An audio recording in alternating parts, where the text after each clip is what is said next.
check, good. So I'm Max Duran, CWB Association Welding podcast. Today we have a really cool guest, Welding podcast. The show is about to begin. Hello and welcome to another edition of the CWB Association podcast. This is a special edition done in collaboration with Skills Canada National Competencies. So this last week we were live in Quebec City during the madness of what was Skills National Competitions. It was wild, and this podcast now is we're doing it online just after the show because it was crazy and you just can't fit everybody in, and it's madness. But we're going to continue interviewing people because this is a very interesting one for me, and it's one that Saskatchewan has done well in the past, but this year it wasn't our year to be. It wasn't meant to be. So, we got Dillon Kong coming to us from Toronto, Ontario, who's part of the mechatronics team. I am. Hi. Hey, Dillon, how you doing? Good. How are you? Good. So how was the skills week for you? You happy to be home or do you wish you were still in Quebec? Yeah. A little bit of both. I'm happy to be back training. Obviously, that's been on my mind. Quebec City's a wonderful city, and it's really nice to go and support actually my next team, right? So we train here at Humber.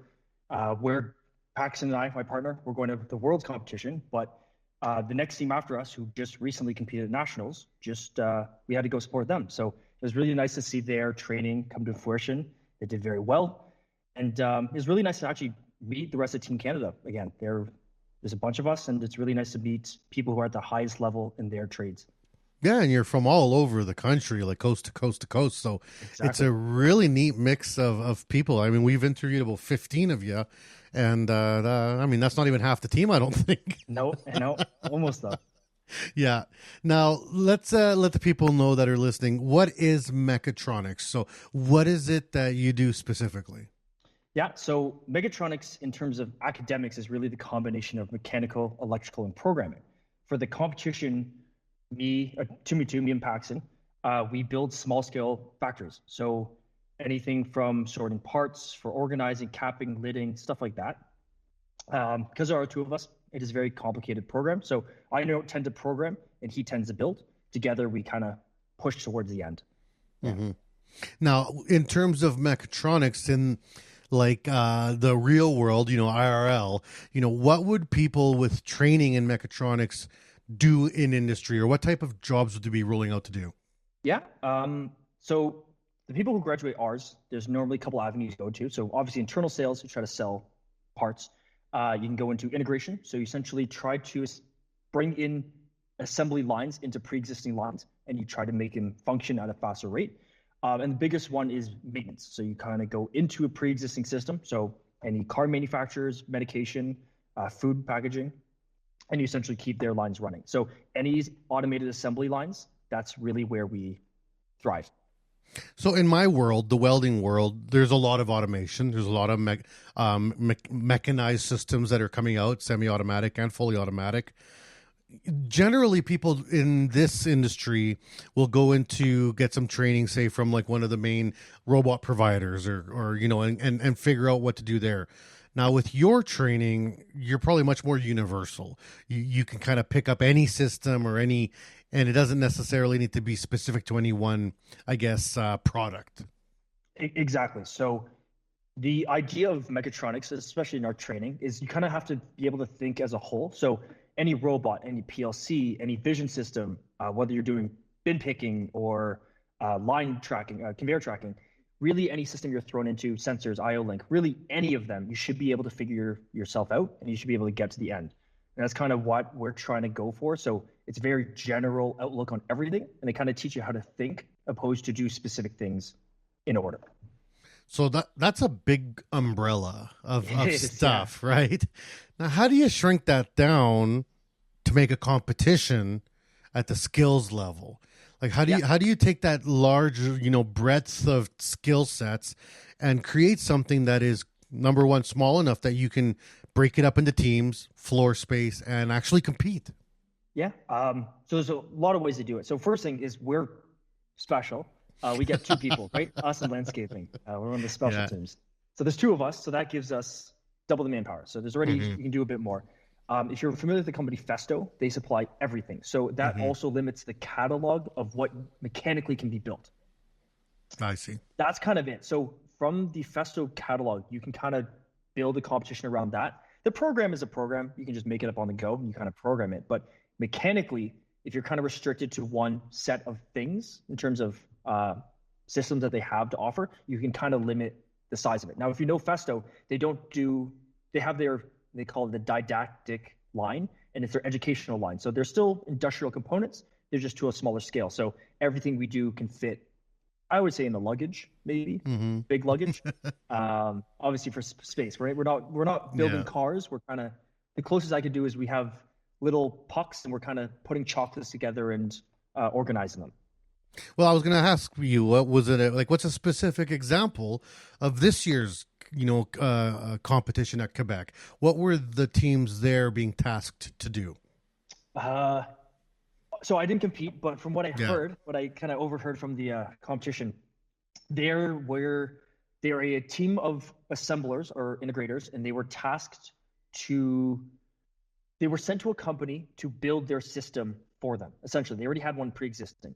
So that was day one. Day two, they came back into the company. They went, we really liked how it ran, but we're actually running out of floor space. So we need you to shrink it all down by half the footprint. So that was their challenge.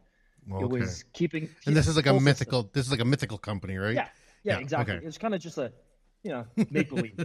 But the Festo components are still the components. So the guys who go training, they're always familiar, hopefully, with the entire catalog. And so when you show up to competition, because they'll never tell you what you're going to do, you're kind of hoping you've trained enough, and you can kind of make your way through whatever they've given you. Yeah.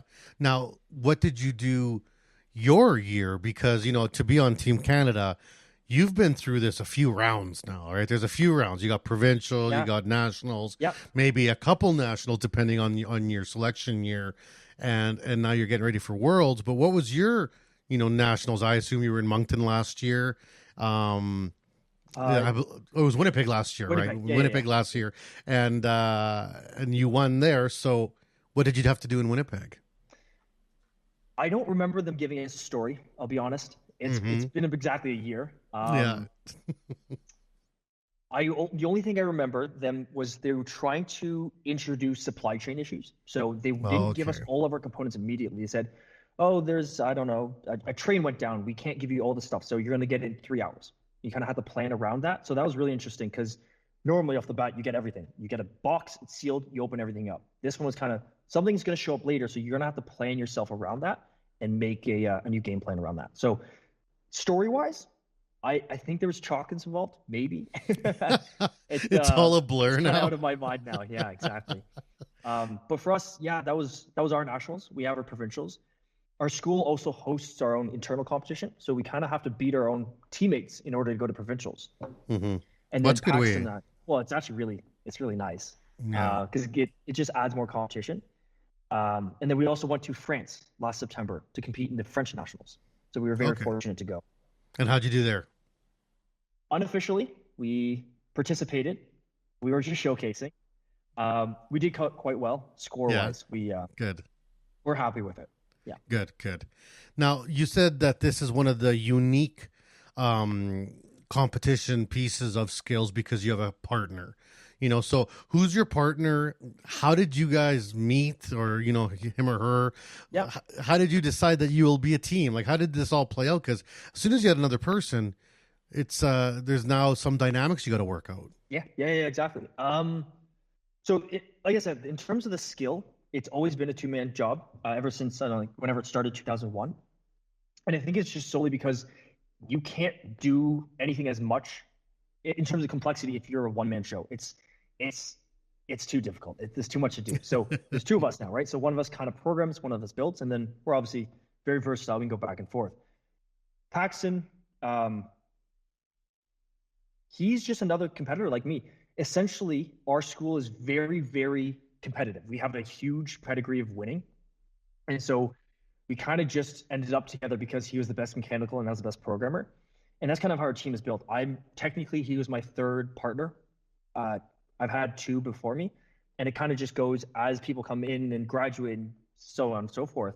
You just pick up the guy who's best, really, is what it comes down to. And as long as you guys have the same goal of winning worlds, you end up working well. And him and I, fortunately, we work very well together, and we're kind of just lucky. But really, we just met because we were both excelling in our fields.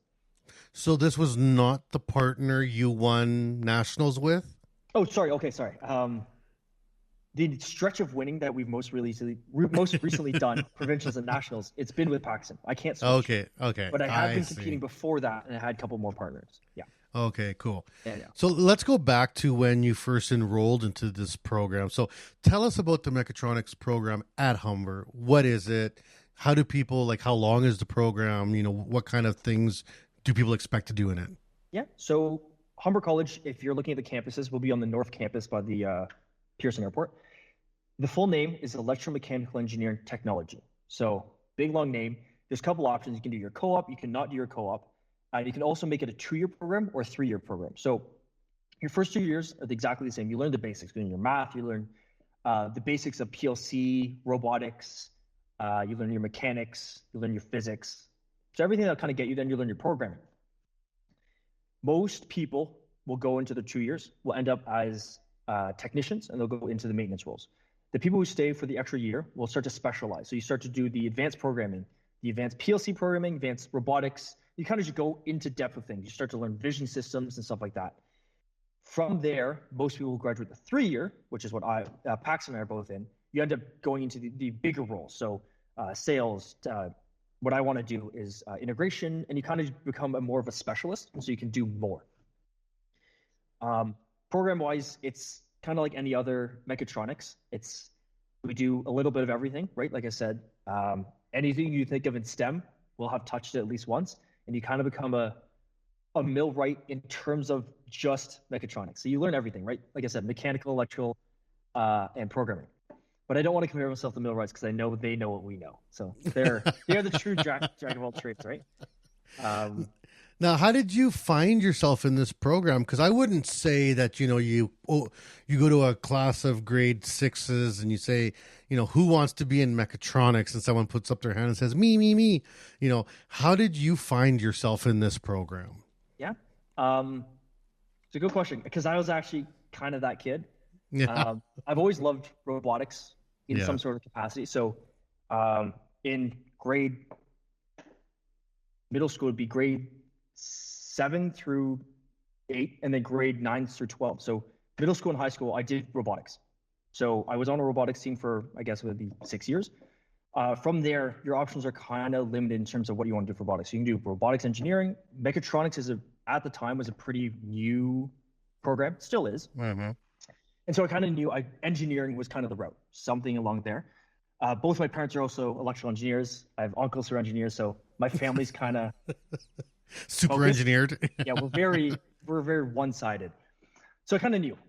Essentially, out of high school, I went to university. Actually, I went to Carleton for electrical engineering. Decided it wasn't for me. I just didn't do enough hands-on. I kind of didn't have the foundation of robotics that I wanted. So that's where I switched. I kind of found Humber. They had a nice program. They had a very successful skills team, which allowed me to continue to compete. That's kind of why I came here, just because I'm very competitive. I love it. Yeah. Well, and that's one of the keys to being a good skills competitor is to just have that competitive nature in general. I always tell the story, like I went to Kazan for Worlds with my competitor as a welder in 2019, and he was a motocross champ outside of welding. Wow. So that actually took a big part in the decision making of selecting him because we wanted someone that really understood the nature of competition. Oh, absolutely. And it's something it's deeper than just liking to win. It's a different thing. It's the need to win. I understand. I get it. Yeah.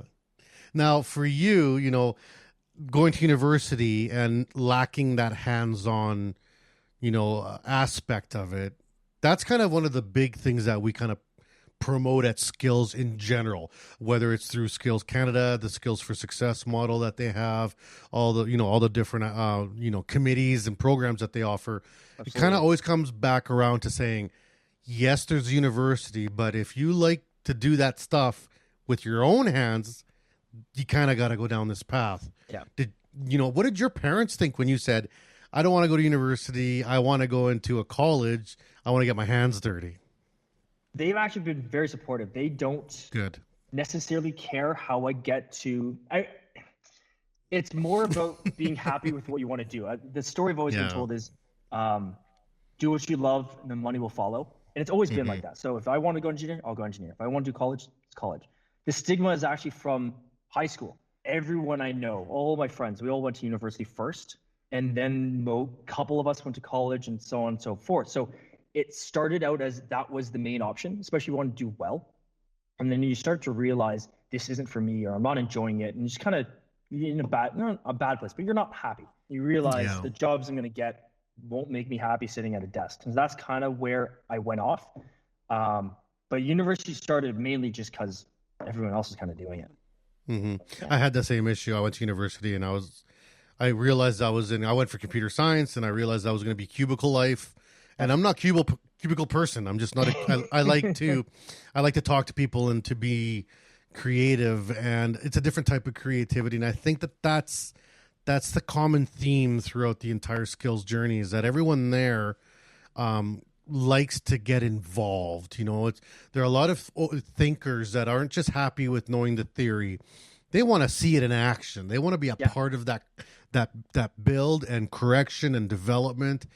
And that's really important in industry, to have that understanding. Yeah, exactly. Yeah. It's you find that a lot when you start meeting people who are similar minded. It becomes a bit more obvious. Yeah. So how deep were you in the program at Humber when all of a sudden someone came up to you and said, hey, are you interested in competing for skills? Or were you already like at the front door being like, I already competed in high school. I want to keep competing. How do I get on the team? I'll be honest. So from university to college, the switch had nothing to do with competing. It was more just how do I get my career to be where I want it to be? Competing ended up being a bonus per se. And then I was really persuaded to join when my program coordinator came up to me. His name is Lars, great guy. And he just goes, it's a chance for you to compete in something that will allow you to essentially further your career, right? So my idea, I played sports in university too. And you end up going, this is kind of fun. It's not going to, I'm not that 0.01%, right? I'm not playing professional anything. No. And I get it. This is fine. It's a dream that was crushed years ago. Yeah. And you can play sports till you're an old man in a non-competitive nature. Exactly. A beer league Trust me. Way better. So it was more of the companies who are involved, the bursaries that are involved, the skills that you learn will all apply during school and after school. And they kind of go, what you learn here will actually make your classes kind of boring because we'll teach you them first. I was like, this doesn't seem like I'm just spending time doing something else. It actually seems like I'm adding value to my education. And so that's the biggest reason I started joining. And then I realized, wow, this is so much better. I actually get to compete in something I love to do, prove that we're, the best, and then go from there. Yeah. And when you signed up, or when you had that kind of tap on your shoulder, it was like, all right, we would like to have you compete or be a part of this competition process. You must have felt like it was coming full circle, because you already did like to do it, kind of stepped away. Yep. And it kind of fell right back on your lap again. Yeah, no, and I completely agree. Those words are exactly how I thought. It's, like I said, it's not something I sought after. It's kind of just happened. And it turns out I love doing it, and it helps me per se, right? It's getting me all this recognition after school, the schooling. Companies recognize it. It's going to help me in my mechatronics career. And I'm just having so much fun. Like, I'm spending right now about 40 hours a week training, and it doesn't feel like a full-time job. And that's why, it's just so much better. So are you right at the end of your age? Because for the people that are listening, you age out of Worlds, right? Yep. So you and it sounds like you've been in this for a while, so you must be right at the cusp. Well, so for most of us who train for Worlds, you start in your first year. So I'm in my third year. I'm actually almost done. I graduate in August, so I'll be done pretty much soon. Because I went to university first, I am older than most people. So I'm 24 now. I'll be turning 25 this summer. The WorldSkills, because again, we are special. We get 2 people. We also get a new age limit. So our age limit, you can't turn 26. So I'm good. by a So little you're bit, right under the gun. by 9 months. And Yeah, your which is thank God. is your partner same age as you or younger? He's younger, so I think he's 19. So Oh, from he's high school just to a here. young lad. Yeah. So Yeah, how much of and a mentorship role do you feel you have in this now? Because they can go on to compete for many more years. yeah, I don't know about mentorship. I think it's more of a give and take. Obviously, Mm-hmm. it helps to be it helps to have the two perspectives, and obviously, it's only a 5 year difference. So, in the grand scheme Mm-hmm. of things, it's not that big a deal. He's very smart. He's very competitive, and I would say he's more dedicated than I am. But really, what comes down to it is no matter the age, I don't think it matters. It really comes down to the drive that you have to win. Because once you go to Worlds, you can't go back, right? I understand No. he's 19. You can't go back. So him and I are putting everything we have into this, and I would have done it with anyone else, and I'm assuming he did the same. Yeah. Now, how do you feel about your chances? You said you had a kind of a practice run in France, and I'm still trying to figure out how to get myself to Lyon because I want to be out there and watch it Yeah, all. I've absolutely. been to a couple Worlds ones, and I'd like to go to another one. But how you feeling? Are you feeling like top three? Are you feeling like you got it? Because I mean, I watched all the fresh crop in Quebec last week. Yeah. At all the different trades, and you can see ones that are doing good, Oh, and you can see ones that are doing great. Right? it's aggressive Mm-hmm. how much disparity of skill there is. So first off, France, Lyon, beautiful. The venue is wonderful, wonderful place. In terms of ranking, we don't know, right? Based on the competition, there's a new pair every year. So we're kind of Mm-hmm. hoping, based on history, the Asian countries kill. The three Yeah. Chinese teams, the Koreans, the Japanese, great. The Brazilians were good. The Germans are good. The Swiss won the last Worlds. So we have the guys we're kind of looking out for, but they kind of Mm-hmm. we can't really do much about it, right? So we're kind of just going. We're Yeah. hoping we're doing enough, and going from there. We've heard the Chinese teams training 100 hours a week. Oh, Our building's only open 98, so we can't even hit that mark, right? Um, and but for 2 years in a row, probably already. Like, yeah. exactly. So you have your guesses, you have your hopes. From our school, the best we've done in Worlds is third place. And Which is Kazan, amazing. Yeah. they did very well. Kazan, Mm-hmm. our school went and we got sixth, I believe. So we're kind of hoping to beat them just to rub it in a little bit. But we don't know. We have our hopes, we have our guesses, but honestly, it's a complete gamble because you don't know what you're going to do. I wish I could say we're going to win, but I've never seen these teams. Yeah. So So how do you're talking about China training 100 hours a week. You guys are training 40 hours a week.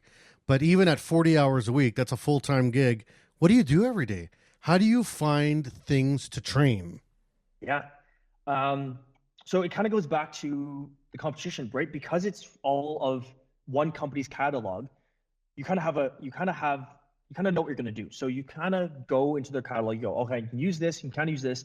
And much like Lego sets, you can build a new creation. And that's kind of what happens. So we have two great coaches, Nick and Wesley, and they kind of create these new tasks and we just go through those, right?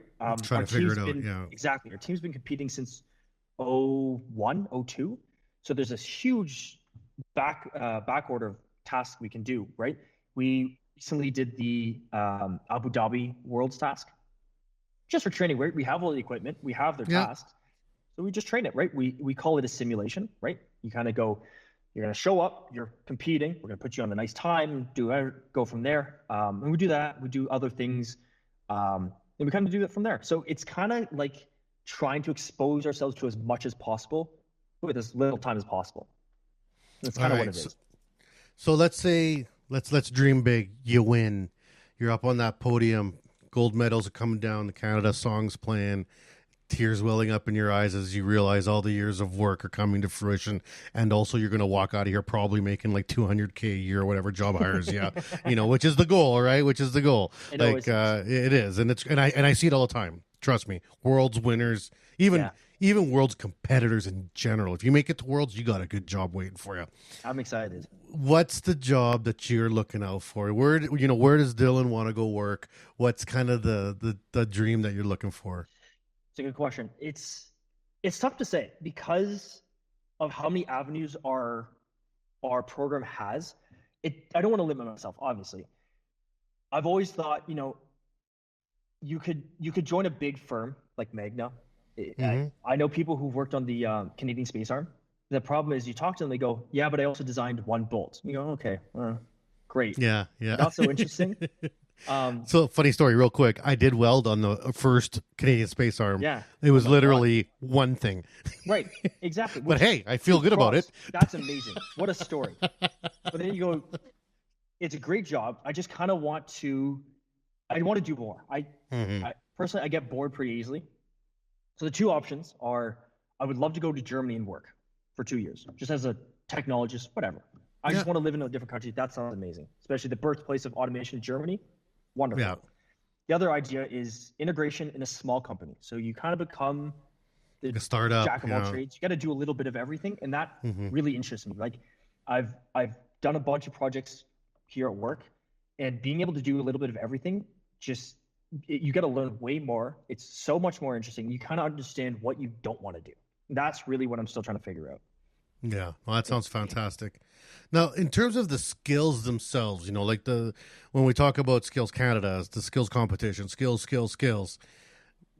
In your life, coming out of high school with the passion that you have to work towards this goal, what are the skills that you've had to learn, that you've had to improve? Because obviously there are some skills that you probably already were great at. Those are the ones you're going to lean on. But then during these competitions and during this process, you sure learn that there are some skills you lack. Oh, absolutely. Which are the skills that you really had to dial in on and be like, okay, I got to work on that? There's a couple that I can think of. First one is just being able to switch tasks quickly. So, like I said, I'm the programmer, but programming doesn't take the full 6 hours. So I'm normally done within 45 minutes. So I've got another 5 hours to do, 5 hours 15. And I've got to switch my mind, and I've got to go start building. And so I kind of join in, and I've got to work with a teammate, which is somewhere I also used to struggle. I like being a one-man show sometimes. I like to do things on my own. I don't like to rely on people. And so those two together are the biggest things I think I've learned, or essentially practiced, really. Yeah. And I would think, and hopefully gotten better at, but, there's always room for improvement. There always is. And collaboration is something that is hard to do when you're younger, but is so key in success, because no one climbs the hill alone. You know what I mean? Exactly. Yeah. Like I said, it's definitely something I've learned, and especially collaboration, but it's also the reliance on someone. Him and I are specialists in our roles, and we have to be reliant on the other. And that's something that it didn't come naturally to me. Yeah. You wanted to micromanage? Yes and no. It's more just I don't even know how to describe it. It's just something that had to happen, right? I have to trust that he can do his job, and obviously vice versa. Yeah. And what about the reverse of that question? What were the skills in your life early on that you're like, I'm really good at this? Where can I put these skills? These are the things that I'm you've always been strong at.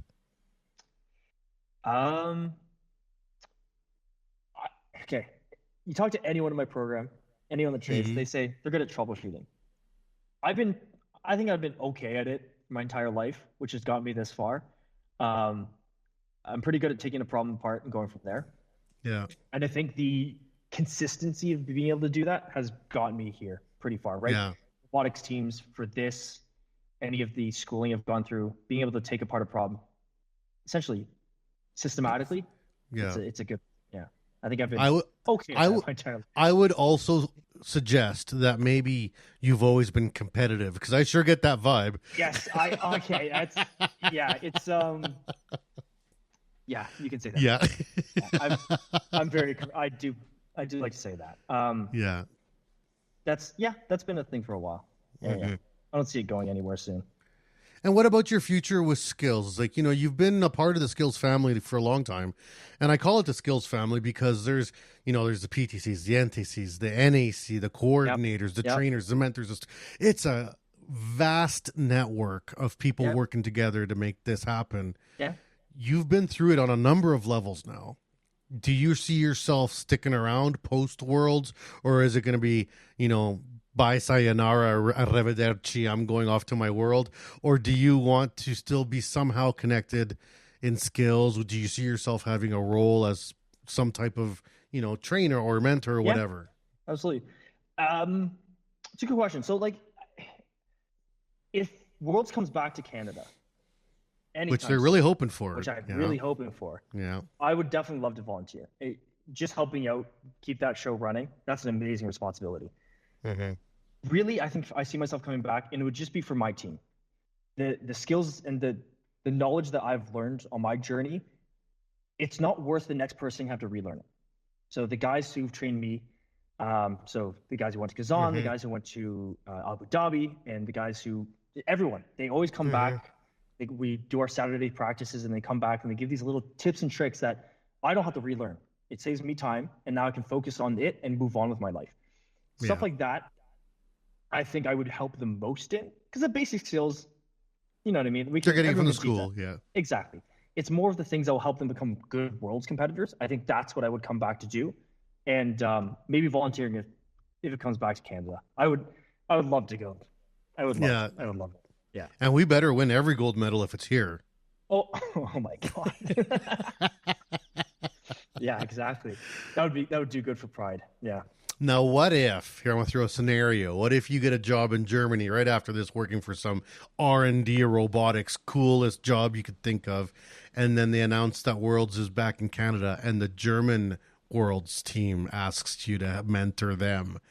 What would Dillon do? Ooh, that's a good one. So that's a good one. That's a very, very specific situation, because I know the German teams are sponsored by companies. So they have to be working for that company, right? I don't know. That's a good one. That would be tough. Like, I don't know. Like, I mean, it would be so fun on either side of that fence. Like, I know. Here's the thing. If I'm gonna be in a country, I think I'll just help the Germans. I'll be honest. Yeah. Like, I'm not I totally get that. I can't take time off work and I'll go back, but I can. Like, I had a coach who went to Poland for a while. He still called me, and he still helped me out. So I'll do the same, obviously. But the Germans, like I said, much like us, they are very competitive. So I don't even know if they need me, to be honest. You know what I mean? Like, they have the knowledge, right? So awesome. Well, to wrap up the interview, just another question for you.